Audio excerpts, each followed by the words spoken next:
Eh bien bonjour à tous, je m'appelle Karine Gibaud et je tourne cette vidéo depuis un site remarquable en Bretagne qui est situé à Lanlef sur la route de Paimpol et ça s'appelle le Temple de Lanlef.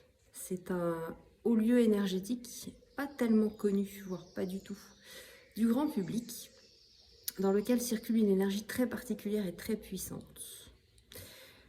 J'ai choisi de tourner cette vidéo ici, justement, pour que vous puissiez ressentir les énergies du lieu. Peut-être que ma voix va résonner parce que c'est un lieu avec des pierres en granit rose, de géométrie plutôt ronde. Donc la résonance est assez importante. Alors, je vous fais cette vidéo courte, c'est la première d'une longue série, j'espère, pour vous expliquer pourquoi j'ai choisi de créer cette chaîne La Rose et le Cœur Sacré par Karine Gibaud.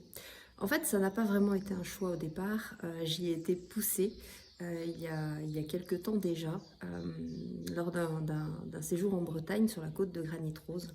J'ai mes guides qui m'ont poussée à ouvrir cette chaîne. En me demandant de sortir de mon isolement, de mon cabinet à Reims, où je reçois mes patients maintenant depuis bientôt 11 ans, de manière à pouvoir contacter un maximum de personnes et leur donner les messages que j'ai besoin de faire passer, de transmettre.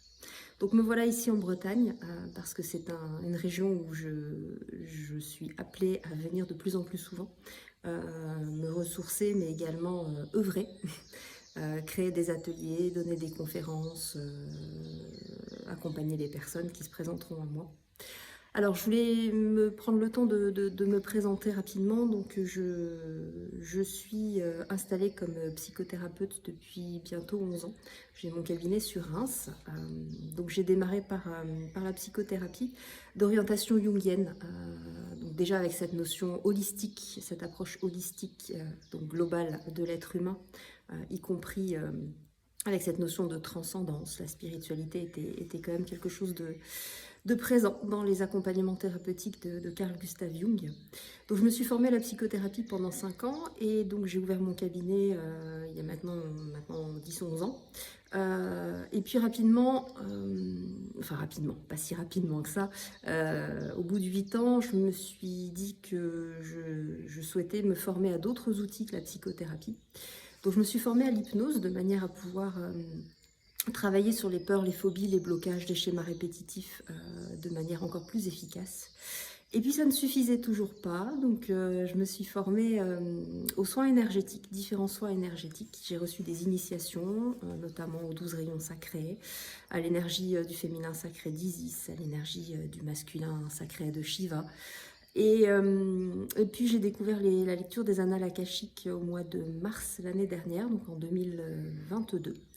Et je m'y suis formée, ou plutôt j'ai reconnecté mon âme à ce savoir-faire qu'elle avait depuis toujours, de pouvoir aller dans les annales akashiques de la personne, de manière à récupérer les informations utiles et nécessaires pour le déblocage de certaines situations dans la vie de la personne, que ce soit des blocages en lien avec ses ancêtres, donc en lien transgénérationnel, des blocages en lien également avec des vies passées, que son âme a gardé en mémoire.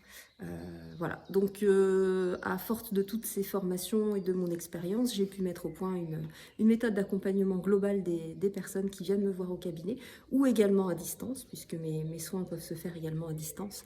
J'aurai l'occasion de vous en parler plus largement sur cette chaîne, plus dans le détail, vous présenter la méthode que j'ai mise au point. Et puis l'objectif de cette chaîne, pour terminer là-dessus, c'est vraiment de partager au plus grand nombre à la fois mes services, mes propositions d'accompagnement, mais au-delà de ça, sur des thématiques qui me tiennent à cœur, soit parce qu'elles sont récurrentes chez les personnes que j'accompagne au cabinet ou à distance, soit parce que c'est des messages que mes guides vont me demander de porter. Donc je vous retrouverai très régulièrement ici sur cette chaîne pour vous présenter ces différents thèmes. Je vous souhaite une très belle journée. Alors effectivement, ce qui est juste un petit clin d'œil, aujourd'hui il pleut, mais je trouve qu'il y a une lumière dans ce lieu. On a vraiment l'impression qu'il fait soleil, alors que je vous garantis qu'il ne fait pas soleil et il pleut. Donc très très belle lumière dans ce lieu. Je vous souhaite une belle journée et je vous dis à très vite.